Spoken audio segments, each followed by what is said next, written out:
Hello and welcome to this week's newsletter, and this week we'll start with fantastic US Open news. Did you see that on the TV on Sunday evening? Well, all week to be honest, it was absolutely fantastic. The golf club at Brooklyn, the country club, was absolutely superb. A true US Open test with narrow fairways and thick rough if you strayed off them. It was fabulous to watch, and we had an English winner.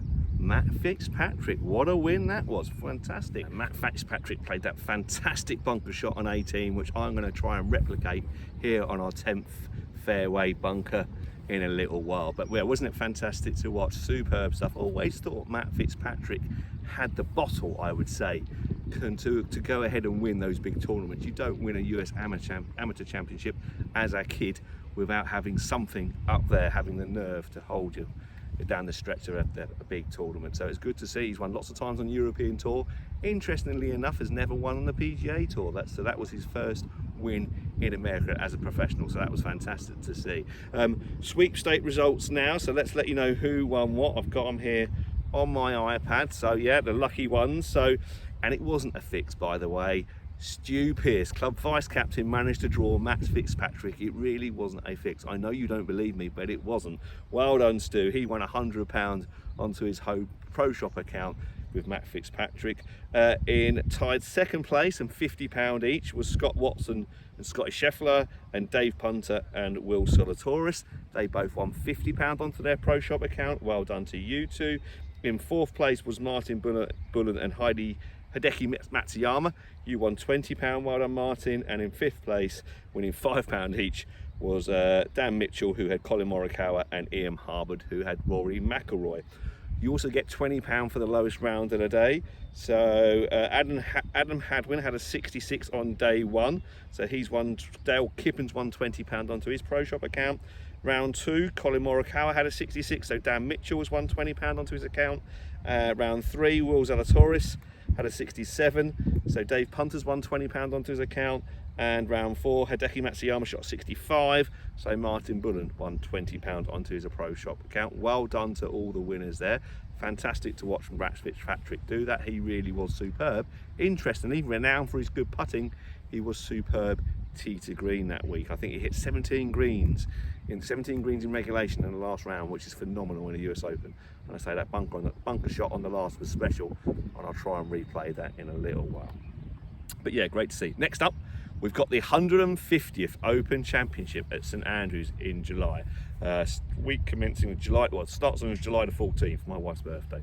So looking forward to that. Again, we've got another sweepstake up and running now. So come and get your squares, £2 a square, same as last time.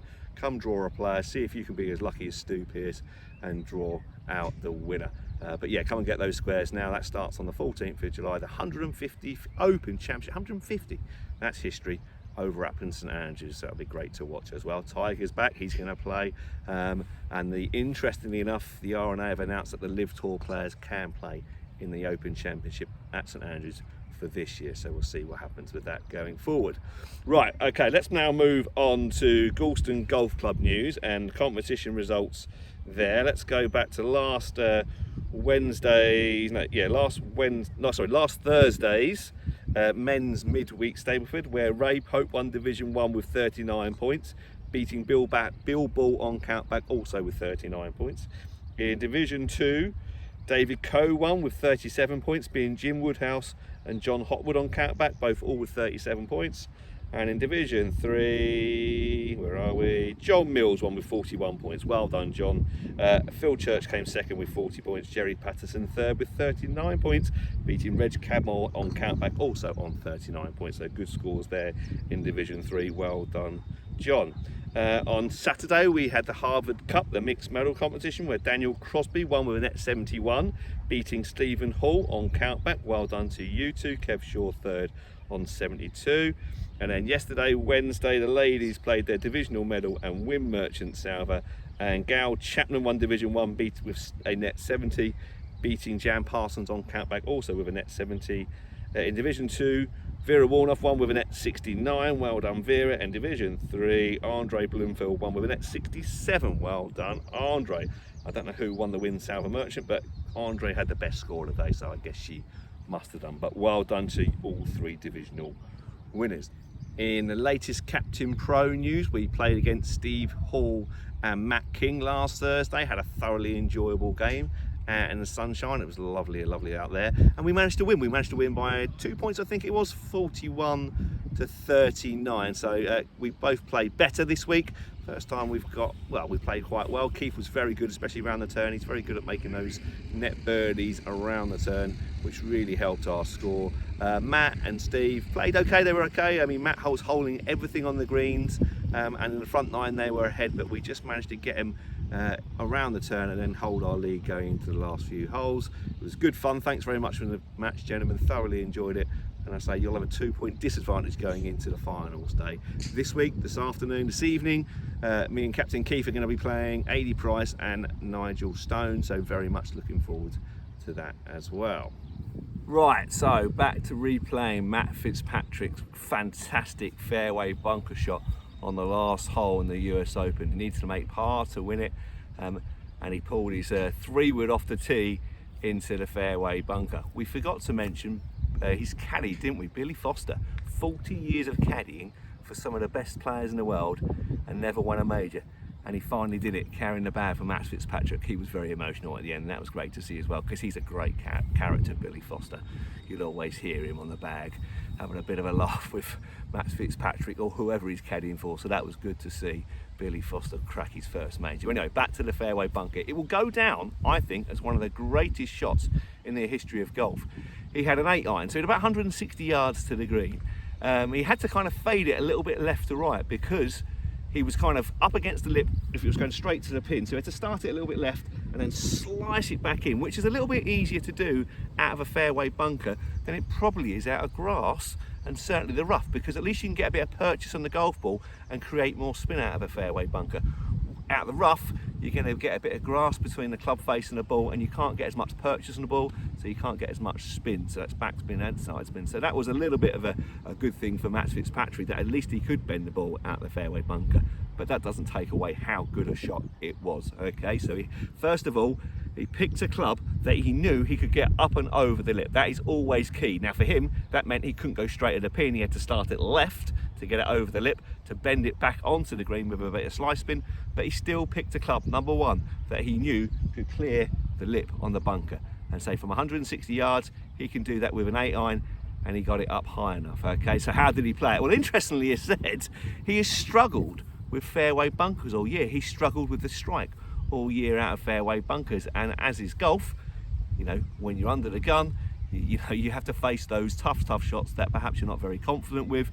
And can you put them off? Well, obviously he did. So what do we do out of fairway bunkers to try and get it up somewhere near the green, providing we've got enough room to get the ball over the lip? Okay, so unlike greenside bunkers, we want to strike the ball first. We don't want to hit the sand first, because if we hit the sand first, that takes all the speed off the shot and the ball won't go very far. So we've got to make sure we strike the ball first, and obviously trying to strike the bottom of the ball. But if we catch it a little bit clean, that's not the worst thing in the world. If we don't quite catch it bang in the middle and we catch it a little bit off the low of the face, we should still be able to get it up there somewhere close to the green. So what do I do over fairway bunkers? Well, number one, when I get in there, I wiggle my feet in.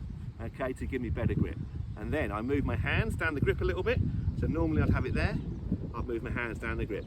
And then when I swing, I really try and feel like I'm just swinging my hands and arms. I'm not going to use much leg movement, because if I use much leg movement, I'm liable to slip and miss hit it. So for me, it's all about, right, hands down the grip. Ball position I might put a little bit further forward just to catch that strike a little bit cleanly maybe, okay, depending on what sort of shot I'm trying to play out of bunker. Here I've got a 100-yard bunker shot on the 10th, so I might just move it forward a little bit just to make sure we get it cleanly and get the ball up a little bit more. Hands down the grip a little bit, and then just swing your hands and arms without too much foot movement, so you can keep a nice stable balance and nice balanced shot. Let's give it a go. Let's see if I can replicate Matt Fitzpatrick's shots and get it onto the green. Wish me luck. I'm only going to do this one take, so pressure is on.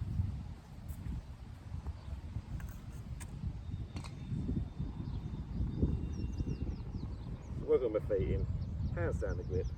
Let's see if we can catch it nice and clean.